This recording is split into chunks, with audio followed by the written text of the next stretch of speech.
and James Ham of the Insiders. If Jerry Jones produced it, you'd still be interested in it? Yeah, I mean, I know it'll be a fluff piece or all this other stuff, but I love my sports history. There's not a lot outside of that Patriots 10 series doc. That's probably the only thing that I won't watch sports documentary related. Can I read? Did you see Sham's latest tweet, by the way? I'd like to read this to the class because it fits the conversation. From Sham Sharania. Another one. The New York Knicks have requested permission to speak with Atlanta Hawks head coach Quinn Snyder, but were firmly denied. I love that the game now is not that they were denied, but that they were firmly denied. I think Sam Amick started that yesterday when he wrote the first article about Dallas. He was like, they have been emphatically telling people Jason Kidd is going to be their head coach. I love this game, and I hope it continues. I hope they call Doug Christie.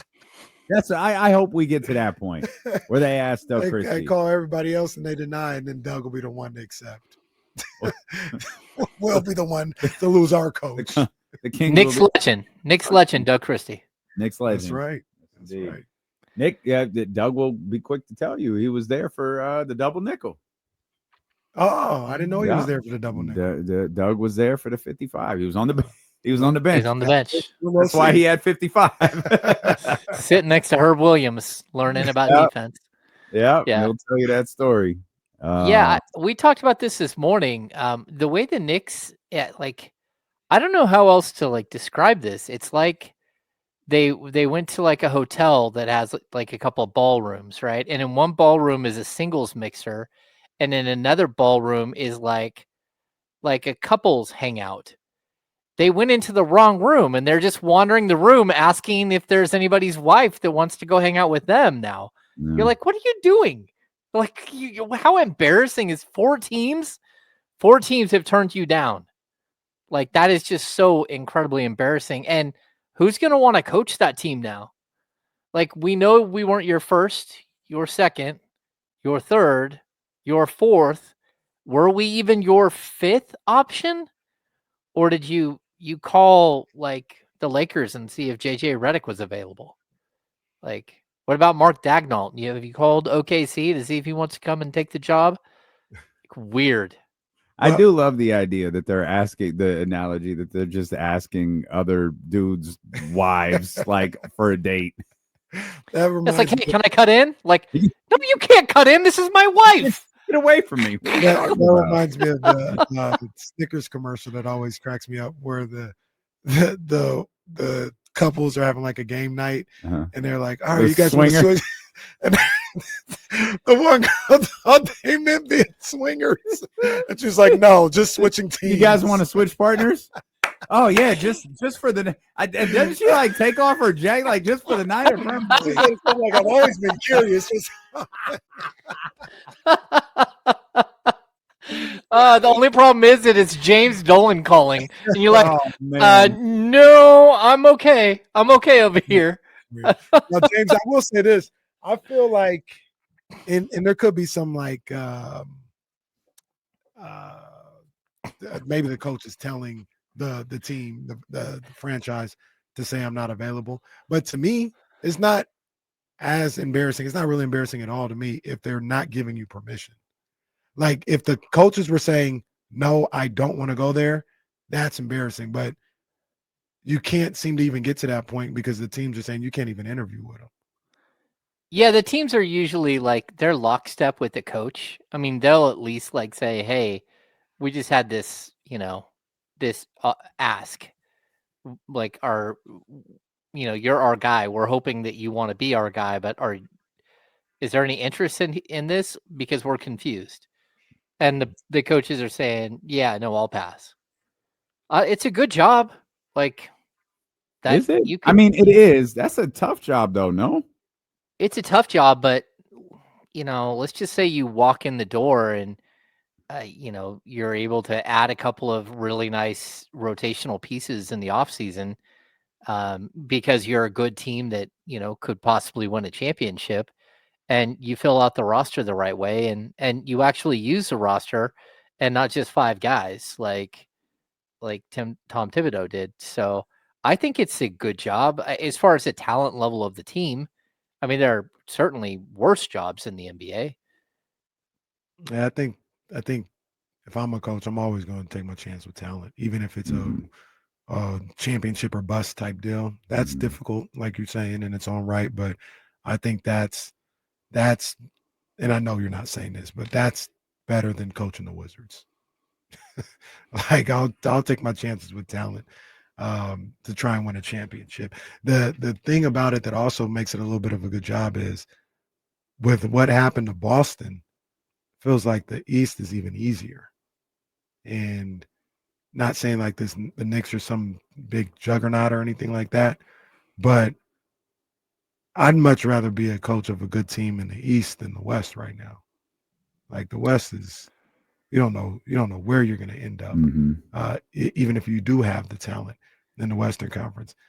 The Knicks damn near guaranteed like a top 3 seed right now. Like if we looked at the East right now, probably damn near guaranteed a top 3 seed. Well, that and I mean, I think all of us like coming into this season, we thought that the Celtics would be in line to repeat, right? And now they're not. Like there is a clear runway right to the finals in the Eastern Conference if you make the right savvy moves here. Where the West, like I don't know who's getting past OKC for the next 5 years. Like there are going to be teams that challenge them for sure, and it's possible that they lose.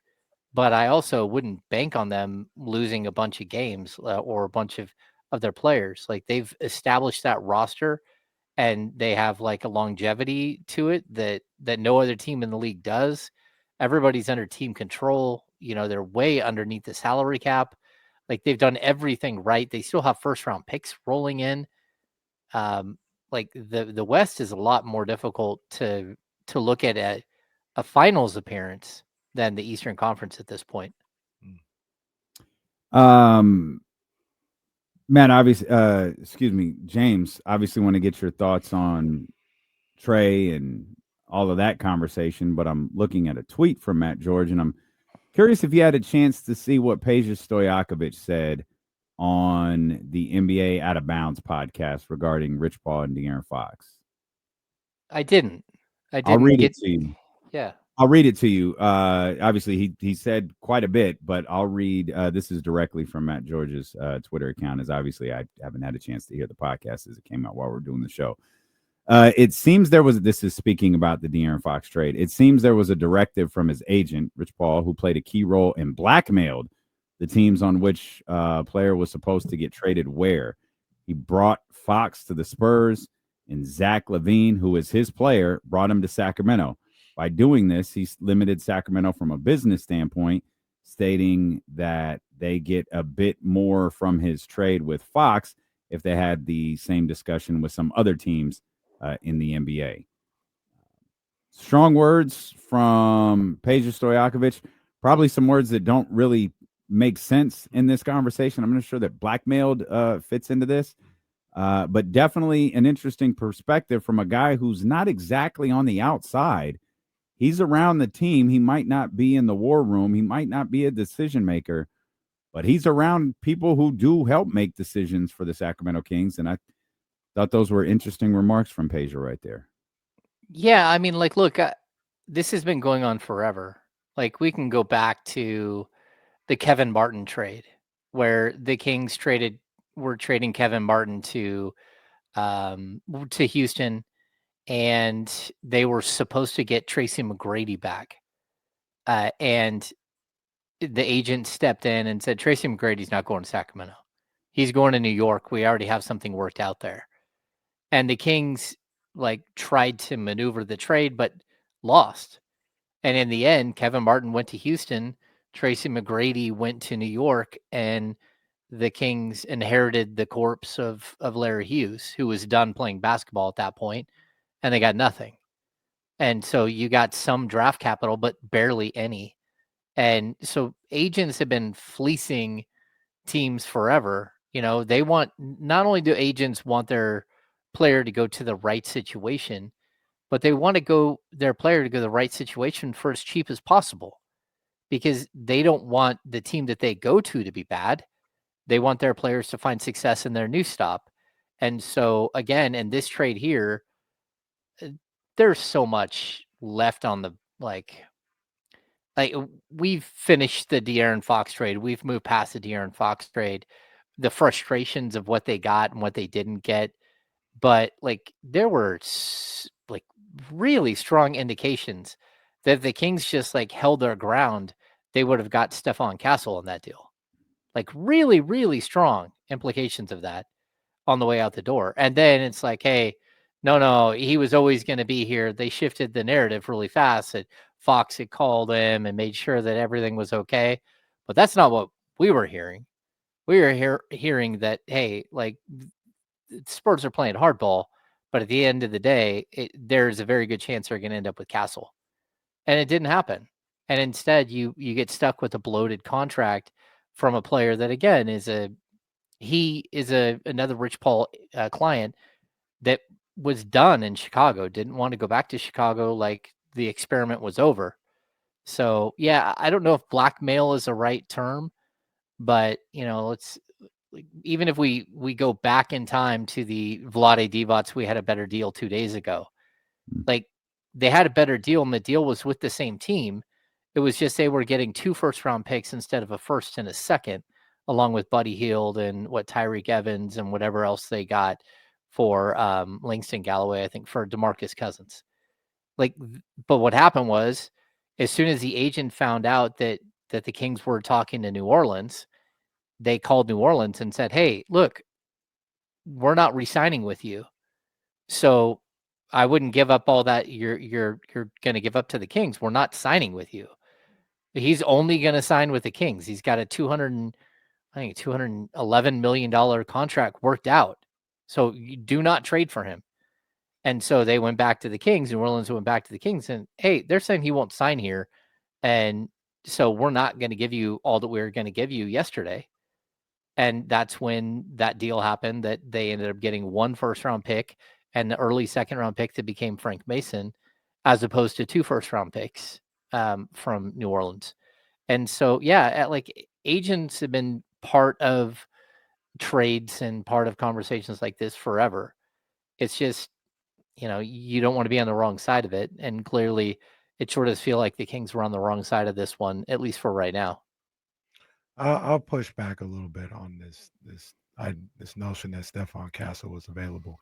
If the Spurs are the organization that everybody always says they are, why would they give up Stephon Castle in that situation? The whole situation. It's clear. Fox has said it a number of different times. People know people who have said this. Once again, Fox said there was no list. I only wanted to go to San Antonio. Whether he got traded somewhere else or whatever, it was probably a clear indication he's going to San Antonio come hell or high water, whether they trade for him or he signs as a free agent in a year or two. Knowing all this, why would the Spurs trade Stephon Castle in any deal? I can just tell you that information came from Fox's camp. So well, I'm asking take it for what it is. But I'm just telling you in the moment. I'm asking you, why would they trade Stephon Castle? Because they were bringing in another point guard, and Stephon Castle is a point guard, and he's a guy who needs the ball in his hands to play and to get the deal done. Does that make sense? I just want to ask anybody, does that make sense? You're going to get this Fox guy come hell or high water. Why would you trade your second best asset to get a guy that's coming to San Antonio regardless? Well, because you're going to have to wait. Yeah. Excuse me. The Kings weren't playing hardball. I don't think they knew that they were getting him come hell or high water. Who didn't? The Spurs. Well, they were either getting him then or they're getting him a year and a half from them. You can only get to San Antonio if Sacramento trades him. He'll be a free agent in a year. He's not getting the money that way. Nope. That's why you are far too dismissive of that money. That's why they want to trade and get the trade done. But San Antonio, what does that have to do with San Antonio? What is Fox getting his money have to do with San Antonio? Because if he gets traded somewhere else, he has to turn down the money just like he does in Sacramento. And Yeah. okay, understandable. And we've had this discussion before too. Is Fox like that? Where it's like we just gonna give up. Did Stephon Castle win Rookie of the Year? I can't remember. We're gonna give up the Rookie of the Year for Fox. I'm sorry. Yeah, but If we're San Antonio, yeah, we're gonna give up the Rookie of the Year for De'Aaron Fox. We like De'Aaron is that vital to what we're trying to do? they might have thought that. Like De'Aaron's a 20 plus per game scorer. Like he's already they. I don't know. I'm not in the San Antonio room. Like I think that would be stupid. I'll just say that. That would be dumb to trade Stephon Castle in a Fox deal. Well, I'll say this. The people at Clutch have no reason to tell anyone, hey, if you push harder, like Castle would have been traded. There's no benefit in them doing that. And the Clutch client, and this is all hyperbole, but the other thing that got him in trouble, the Clutch client was saying, I didn't want to do this if you weren't going to be here. Yeah, that was after the fact. Yeah, but he said, I didn't want to do this. Yeah, he's not going to turn down a trade to the San Antonio Spurs because Castle's not there. And that's not what he said. He said, I want you to be a part of this. It wasn't, I'm not doing this if you're not here. That's not well, and I think we can also add this too. Like Castle was an interesting prospect at the time, but he wasn't the Rookie of the Year. He wasn't the foregone conclusion of Rookie of the Year. Like he really gained a ton of momentum in the final 6 weeks, most of which Fox was on the sidelines because he had he had his finger surgery. So, like again, Castle at the time, like looked like a ball player, but we're talking like 11 or 12 points a game. He really took a step after the trade, and once Fox was there, and like it always comes down to this too. Like if Castle is there, why exactly do you need Fox? If Castle is going to be tune in this offseason because you might not. And if Castle, if they were sure Castle was going to be that good, they probably wouldn't have traded for Fox at all, and they did. And again, that's not to say Castle's not going to be a really good player. I think he is, but I don't think he's going to be like a guy who makes third team All NBA or an All Star game. Maybe he does. Maybe he develops into that. But yeah, like Castle, from everything I've heard, Castle was a possibility, and the Kings didn't push hard enough, or they chose to add in the Zach LaVine aspect of the deal, which again muddied the waters. And then the Bulls have to get something in the deal in order to make it work for them, and that's where a pick went to the Bulls as well. And that's the part I always heard was they didn't push that hard because they wanted Zach LaVine. The Spurs would have, I believe, this is Kenny Caraway's, the Spurs would have been stupid as hell. And I don't think that's a stupid organization to put Castle in that trade. I don't think Fox was going anywhere but San Antonio. Yeah, but we're talking about a year and a half. Sacramento traded him. Like that's the. Yeah. I don't think he would have went there in free agency. So if they would have, but all I'm saying is you're telling me he's going to turn down he's going to turn down the money of signing with your current team. He's going to and we all know De'Aaron's different. Mm-hmm. So he's going to walk away from, I don't remember what the number, the difference are, 50, 60 million. He's just going to say, no, I'm going to San Antonio. All indications. In a year and a half, where, by the way, they just landed the number 2 pick. Uh-huh. You might not need him. Stephon Castle. So in this scenario, no trades done, right? Mm-hmm. Stephon Castle wins Rookie of the Year. You're San Antonio. You might not even be needed. I've speculated that De'Aaron's not needed now. Mm-hmm. So, no, he's not going to San Antonio no matter what. But they clearly thought De'Aaron was important to what they're building. So they made this deal. But remember, this is all before the number 2 pick, too. Right. But the other point, the other aspect of that is, like kind of what Paige had talked about, Rich Paul is telling anybody that he's not re-signing. And that's fine. That's up to them. Anyway? That's up to them. Because they fall into the position. They fall into the Kings position. Okay. We like you. We're winning. And I'm assuming, you look around, it's teams that are winning. You walk away from the extra money. That's fine. San Antonio's out. Mm-hmm. They don't need you no more. That Castle kid won Rookie of the Year. They got the number 2 pick the next year. They don't need you. So yeah, do what you need to do. I don't think They put themselves in a position where he might not even be needed. We operate like everything is going to stay exactly the same in 2 years. It's not. If De'Aaron is still a Sacramento King, the Spurs have the number 2 pick. Steph Castle wins Rookie of the Year. Wemby's there. Is there any reason at all to entertain acquiring De'Aaron Fox right now? Not right now with Dylan Harper, or if that's what I mean. But if you're trying to push the timeline up, then yes. But you're not pushing the timeline with De'Aaron. Like right now. You're not pushing the timeline with De'Aaron. You're trading De'Aaron to push the timeline. So you mean sign him as a free agent? No, what I'm saying is, like, right now, the way things are right now, not in the hypothetical world, the timeline isn't moved up because De'Aaron's there and you got the number 2 pick and all of this. The timeline is moved up because De'Aaron is there and you bring in KD. I said it yesterday. If you move De'Aaron Fox and get KD, timeline is on pause a little bit. I don't think you're winning a championship with a rookie Dylan Harper and a second-year Stephon Castle in your backcourt. Even if you do get Kevin Durant, that's going to take a little while, and a third year. What if you get Giannis? Maybe that's still a pretty young backcourt to go win a championship. Mm-hmm. That's a pretty young. But if you have check the age of OKC, if you have SGA in his 7th season, well, I'm saying let's check that. But they're 24 and a half. What's their average age?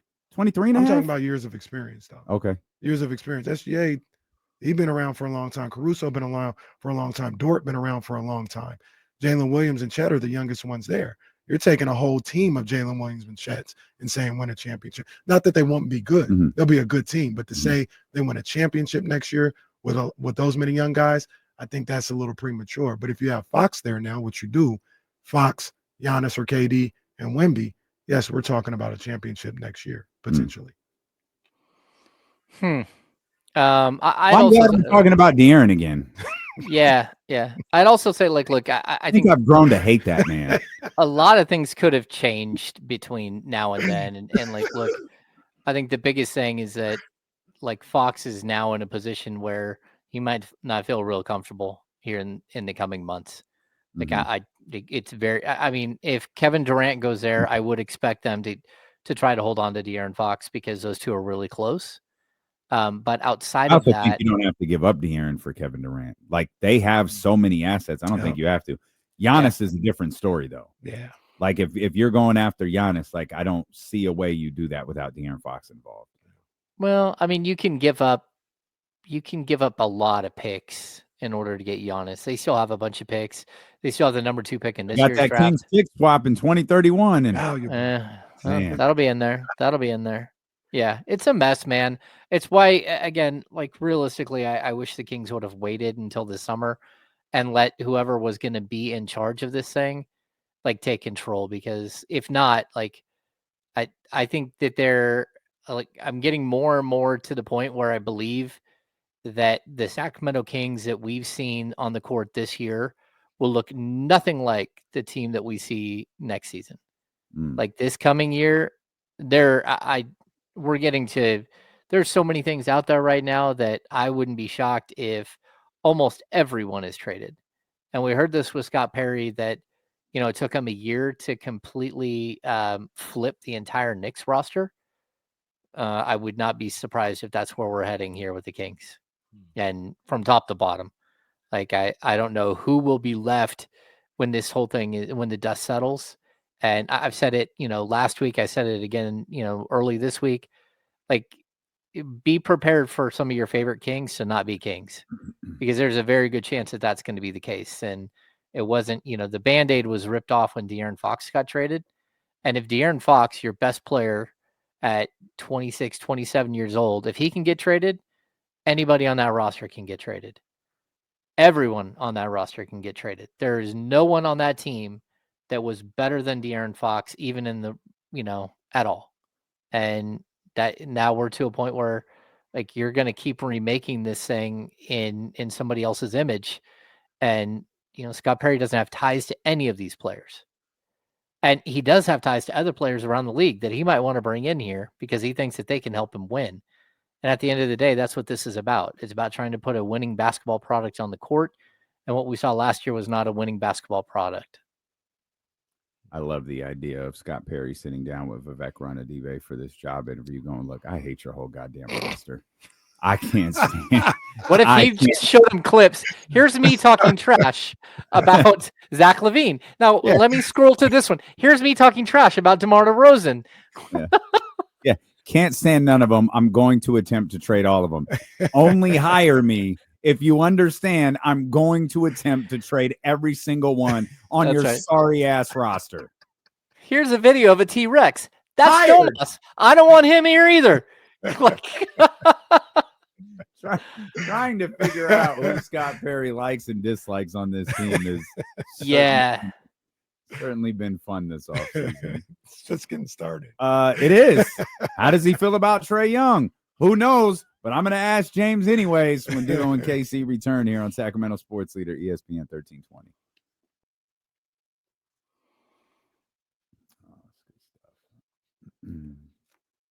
Yeah, this thing's gotten out of control.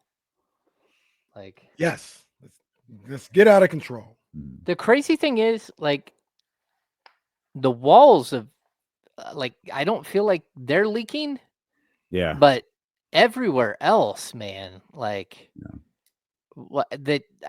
of it is his standard was set last year that it was okay for people who weren't on the basketball court, their friends and family members, to go talk to people, whether it's media or friends or people out in the public.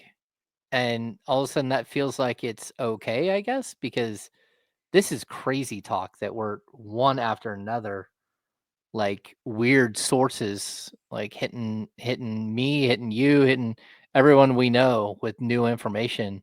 I ain't doing nothing, man. I'm just doing a radio show. I'm out the game.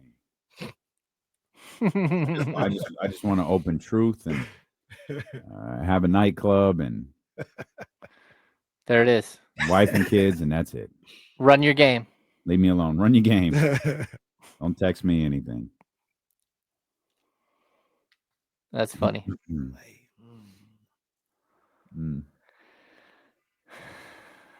Check the trade on subreddit. I don't go to Reddit or subreddit. I don't even know the difference between Reddit and subreddit.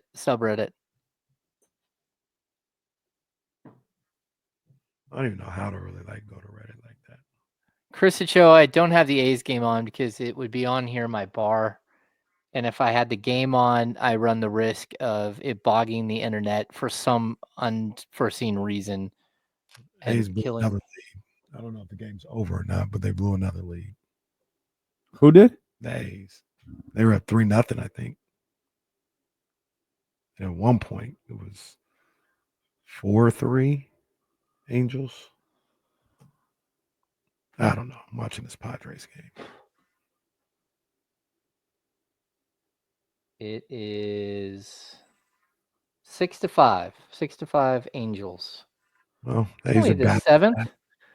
Man, for somebody who's an Angels fan who was equally bad or really close to it as the Sacramento A's, you probably shouldn't be talking trash so early. Your bullpen isn't good either.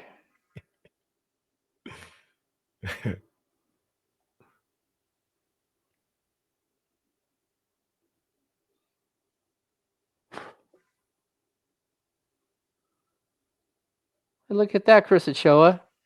Angels roll into a double play. How about that?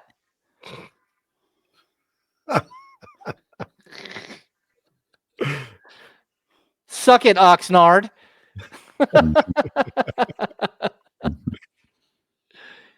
Shout out to Tustin, for Orange County. I had a good time out there in Tustin, working at Pioneer Middle School.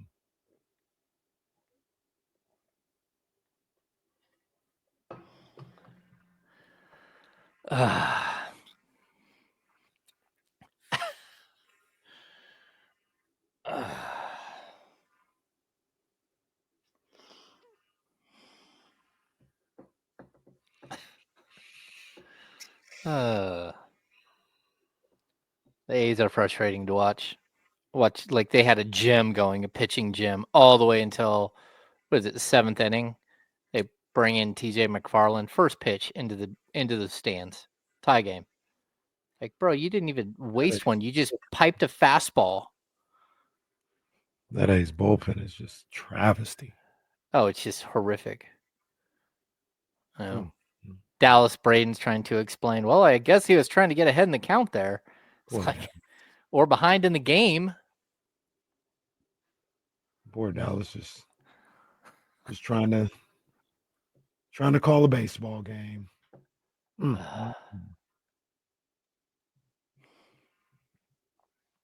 Coming back, Hammer. All right.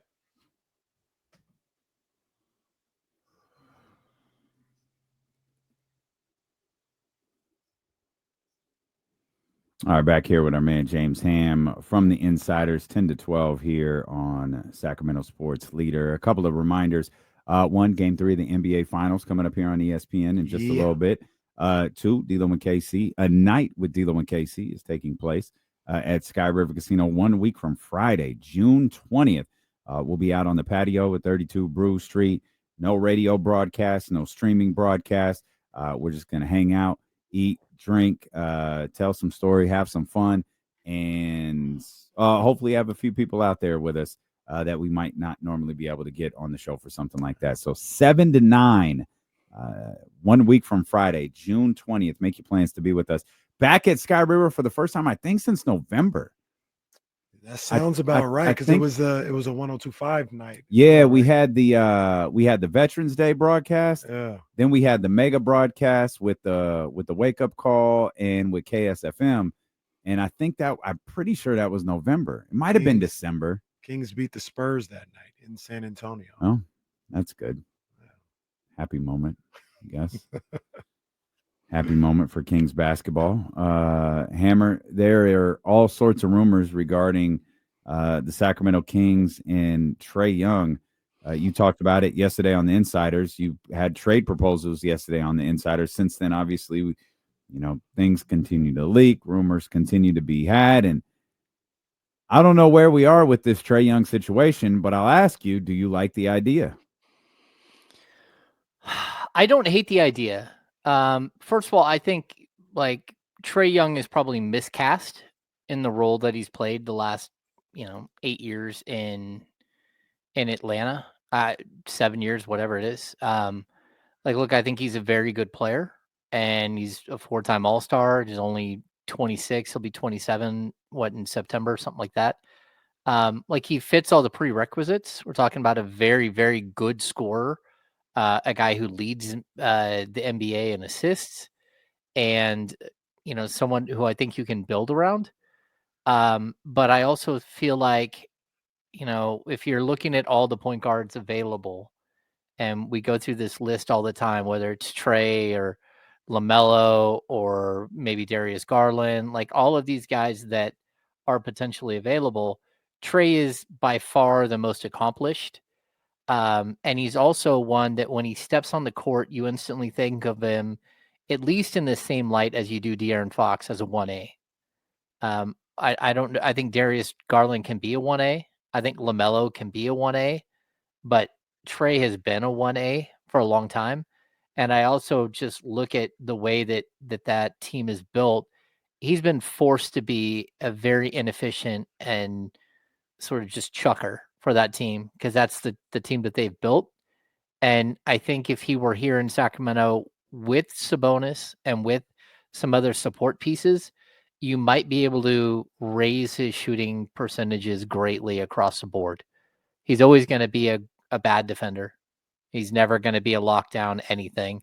But I do think that you can get to a point where, as opposed to shooting 41% from the field and 34% from three, he's more like 45% from the field and 38% from three. And it's just because you can have him attack and have a lot more off-ball opportunities. And sure, the assist numbers would go down, but I'm pretty sure the 4.7 turnovers per game would also go down.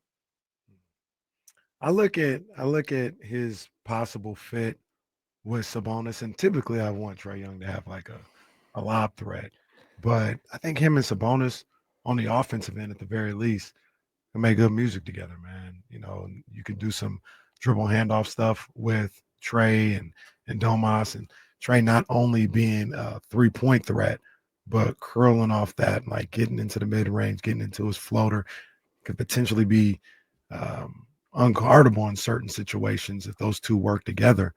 Um, I'm obviously all for a Trae Young deal, but I do understand the problems with having Trae Young here. You talk about him being miscast as a one. Trista talked about it yesterday. I'm aware of it. Still willing to take a chance, but he may not be a guy that's willing to take a backseat to anybody. He may be a guy that, if I'm just for argument's sake, Zach LaVine was really the guy that things should be ran through, who's to say Trae wouldn't pout about it or whatever? I would like to think the coach that he's dealing with and just what he's got going on may help him be more of a team player. But those are some of the things you worry about with Trae Young. Once again, I take a chance on all of that. I think getting him out of Atlanta, getting him here in Sacramento, he'd figure some things out, but I'm aware of the red flags. Yeah, I would just say that Trey's a better player than anyone on the Kings right now. Like, people can argue with me about whether he's a 1A or not. Like, 24 people make the All-Star team, right? 12 from the East, 12 from the West. He's been one of those 24 players like 4 times out of his 8 years, 7 years in the league. So, like, look, this is a really, really good player. Like, you don't have to love his game, and it is a lot of, like, poor shot selection and weird stuff. But again, he leads the league in almost 12 assists a game, and, like, with a really, really young team last year. Like, he's relying on a bunch, and they went out and traded players down the stretch. Like, they traded Bogdan Bogdanovic, they traded Hunter. Like, they stripped down his roster. Jalen Jackson missed a bunch of time, and he still goes out there and averages almost 12 assists a game. So, yeah, I like him, man. I'd like to see what he looks like without.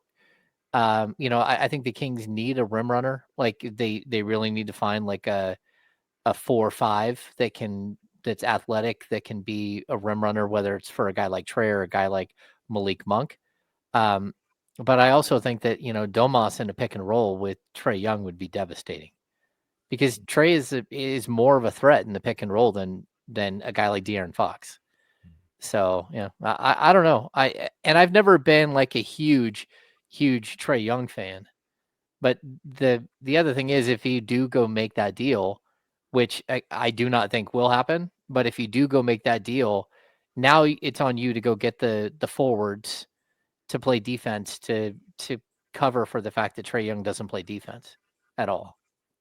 And so again, from everything I'm hearing is that like that there were talks, or at least framework of a deal, but that it does not sound like Scott Perry is enamored with the idea of adding Trae Young, who not only would come to your roster making like the same exact money as Levine. So we're talking 46 and 49 million over the next 2 years. But the second he lands, and the second the NBA calendar rolls over in July, he wants a new massive extension.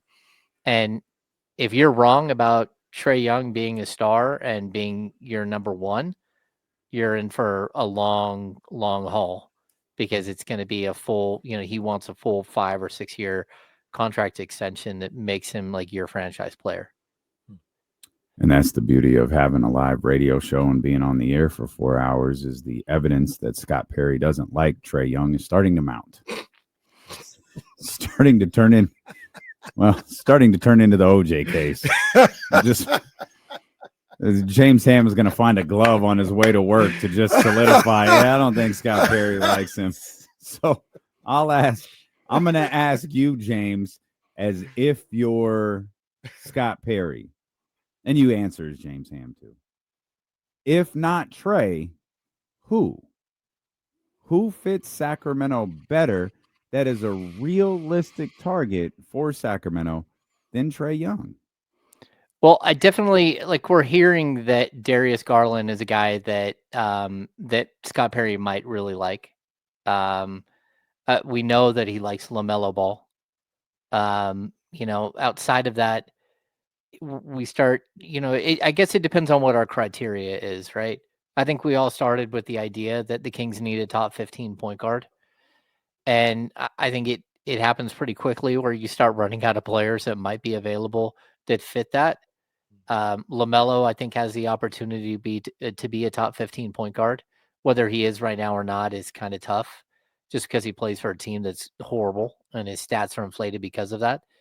I think Trae Young is clearly a top 15 point guard. He's probably a top 7 point guard in the NBA. I think Darius Garland's probably a top 10 point guard in the NBA. So that's where I'm kind of sticking with that group. And you're hoping that you can go out there and figure out a way to land one of these guys. But nothing says that any of these guys are going to be available. Like, especially, and nothing says that the Kings are going to outbid other teams. And so that's always the problem. I just think that, again, when it comes to Trae, he might be the most available out of all of them. Although I do know that the Ball, like, you can get Ball out of Charlotte without any question. It's going to cost you, but you can. And then Darius Garland really comes down to, like, can the Cavs find a team to take on some of these other contracts that they made mistakes on that would help reduce their luxury tax dollar? They're like considerably over the not only the luxury tax, but I believe they're over the second apron. Yeah, let's see, for this year, they're 218 million right now as it stands. And that's without, Ty Jerome back under contract, but that's not a good thing for them at all. Like, I don't know what exactly the luxury tax, like the first and second apron, are going to be at, but they probably need to shave 15, 20 million, get closer to 200 million just to be in the ballpark of not being a second apron team. And that's not going to be easy to do. Do you believe Scott Perry and these BJ Armstrong, whoever else is in the front office, is looking at this offseason as an opportunity to go out and get a big time guy like a Trae, a LaMelo, Darius Garland, maybe a half notch below that? But do you think they're looking at this as an opportunity, with knowing that you have to move DeMar and maybe some other things, to say, hey, we need to be aggressive and go big game hunting? Or are they content with, hey, we'll just play this year out as much as we can, and we won't rush this thing? How do you think their approach might be? No, they're gonna try to, like, to flip this roster as quick as possible. Like, at least that's what I get. Like, when you look at, some of the flexibility that they have right now, a lot of that flexibility goes away. Like, we always talk about DeMar DeRozan's contract. If you don't have DeMar DeRozan's contract, if you wait until next year, and even if you opt to only take, like, you opt out of the extra year and you only pay him 10 million for next year. Well, once you do that, you can't trade him. You can't trade the $10 million buyout. You can trade him as a $26 million player, but the Kings need that $26 million or $25 million cap space to trade. They do. Like, one of the problems they had 2 years ago was they got to a point where they ran out of players. Harrison Barnes was a free agent. They had Trey Lyles was still a free agent. They had all these players that they wanted to bring back, but they didn't have any players under contract to go trade. And they also didn't have cap space to go and make some major move without saying goodbye to those players. So you could have, just dumped, you could have like waived your rights to Harrison Barnes and had his Larry Bird rights go away, but also his cap hold. But until you did that, until you had a replacement, you couldn't do it. And then they end up going back to Harrison and working out a deal, right? So, like, sometimes just the value of having a $25 million player, whether he's good or not, whether he fits your system or not, it doesn't matter, because you're going to need that 25 million bucks if you're going to go out and trade for a $30 million player, or if you're going to add Valanciunas' contract, the next thing you know, you're up to 35 and you can maybe trade for a $43 million player. Like, you have to have those contracts, which is one of the reasons why they brought back Harrison Barnes on that deal. What was he making? Like 17, 18, and 19 million. And it was very specific because they wanted to make sure they had a trade chip on their bench that they could actually move, which is why not only did they tell him that was the idea, they signed him. Harrison's like, heck yeah, I'll take the 50 something million bucks. That's fine. But then once we got into the season, it was almost like right away that Harrison Barnes' name starts coming up as possible trade targets for teams. And it's because they had signed him with and were honest with him at the time, I believe, and told him, hey, look, we may look to move you, but at least you'll be financially secure when we move you. Yeah, it sounds like Hammer, go back to what you said to start this conversation. Scott Perry took a year to flip the New York Knicks and turn them into something else, and that might be something we see over the course of the next 30 days, something that we see leading into February, something that we see over the next year is a new version of the Sacramento Kings. I think a lot of fans will be left wondering, though, what does that look like? Is this the Tyler Jennings, give me prospects, and what was the other word he used? Potential. Give me prospects and potential, or is this how can retool this lineup a little bit to become a more competitive team and maybe open up our window a little bit? We have no idea because, as previously established, we have no idea what Scott Perry thinks of anyone on this roster. No, I think we. Well, I mean, I have an idea on a couple of players. What he feels about a couple of players. On the podcast. Yeah, yeah. One of them you can download, like, and subscribe if you want to. Yeah, I mean, but I may or may not have had conversations with people around the team, and like I know that there are players that he likes, but at the same time, like there's a difference between liking someone and okay. So here I'll make it this way. This is I think this works, right? So you buy a house, right? But it's not a new house. It's 10 years old. You go into the house and you love everything inside the house, except for you don't like the countertops. And you're like, you know what? I'm going to give them a little bit of time and see if they grow on me. But there's a good chance I'm going to wipe out those countertops here.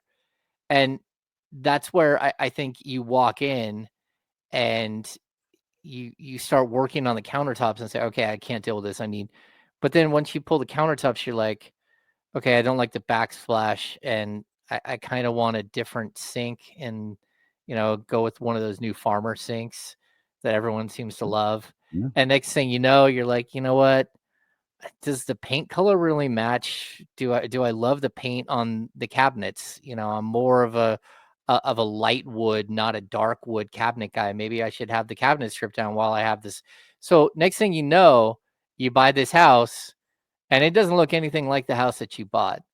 You're sitting there making one adjustment after another until it doesn't look anything like the same house. It's just playing the same building, put on the same uniforms the other guys put on. And so I would say that there's a difference between loving a player that you drafted and a difference between really liking somebody that you inherited on a roster. You don't have the same tie to it. It's not something you built with your own hands. It's not something you chose when you were picking out the colors for the house. It's something that someone else chose. And now you're the one who's got to figure out a way to change it. And I wouldn't doubt that, I don't know if we'll see a full roster swap in 2 years, but I also wouldn't be shocked if we do. I could see all three of your big three being gone by the time we get to mid-July. Mid-July this year? Yeah. Yeah. Scott Perry better be James Ham if he's going to do that much construction. He better show up to the Golden One Center with a hammer and a drill like James did. Straight up. It did do that. Hammer, game 3 of the NBA Finals tonight. What are you thinking about this one? Man, it's a big one. I kind of feel like if OKC comes out and plays the same game they did last time, we're all going to start feeling like the series is over. But I think that the Indiana is going to come out swinging. They've been really good at home, and their crowd is going to be ridiculous, and I think that they're ready to compete tonight. Do you agree with me in the aspect that I think if Indiana wants a chance to win this series, they have to win both of these games at home? If they split and give OKC back the home court advantage, I don't see them winning another game in OKC. I feel like they got their one in OKC. If they want to win the NBA Finals, I think they got to win these next two games. If they don't win one of the next two games, I think it's OKC in the driver's seat again. Yeah, I mean, look, you're going to have to split these two home games for sure, and you'd hope that they do better than that. But man, OKC is tough. I would not be totally surprised if when my partner Kyle gets back next week, this is a 3-1 series and it's almost over, and that the Thunder almost champs. But look, this is like the put up or shut up moment, right? And I think that every time we underestimate Indiana, they come back and they do something unexpected. And I think there is a possibility of like what we saw where Minnesota just ran over the Thunder for one game. We could still see that. And so I'm not going to count out the Pacers from at least winning one of these two at home, but I don't think they'll win the series. Yeah, we need. We were talking about this earlier, Hammer. I don't want to say it all comes down to Pascal Siakam. It doesn't all come down to Pascal Siakam. But if Siakam plays like he did in the first two, this series isn't worth discussing. They had 34 points in both game one and game two. That's not going to be good enough. You got Pascal Siakam and you got Miles Turner down there. You're going to have to find a way to make things difficult for that Oklahoma City Thunder defense. Right now, Oklahoma City Thunder defense is making your life miserable. That's the stat. That's the number one stat I'm watching tonight. The more that they're able to do inside, the more I think those threes will be a little bit more open. Maybe they fall at a greater clip than they did in game two. Maybe they find themselves shooting like they did in game one, and all of a sudden, maybe you're not winning on a Tyrese Halliburton finish, but maybe you have an opportunity to win that game late. They obviously have to keep themselves close. They can't continue to hang their hat on being this miracle basketball team of destiny. They've got to put together a 48-minute game, which they haven't done yet this series. Yeah, and I honestly think it all starts with Halliburton. Like they're just like someone is physically holding on to him the entire game, and he's not being able to shake Wiggins or name that player, whether it's Dort or Caruso or why am I drawing a blank? The kid that's starting now Cason Wallace. Like they're just limiting everything, and that's why we're not getting a bunch of lobs and a lot of breakdowns in the key. It's because Halliburton can't get to the key. He can't get inside the 3-point line on most possessions. So what I would like to see is Indiana throw a bunch of really, really hard screens at the Thunder and see if you can free up Halliburton to move around with a little bit more fluidity. And if he can move around, number one, you'll get the buckets at the rim, but you'll also see that those 3-point shots open up. I really think that it's tough for Siakam to be Siakam when Halliburton can't be Halliburton. Halliburton has to be the guy, and he's got to break down that Thunder defense the best he can, and then he's got to orchestrate this thing. And if he can do that, I think they've got a shot. Well, we'll be back here with James Ham tomorrow at 10 a.m. We got the NBA Finals coming up here in just about 30 minutes on Sacramento Sports Leader, ESPN 1320. R.I.P. Ananda Lewis.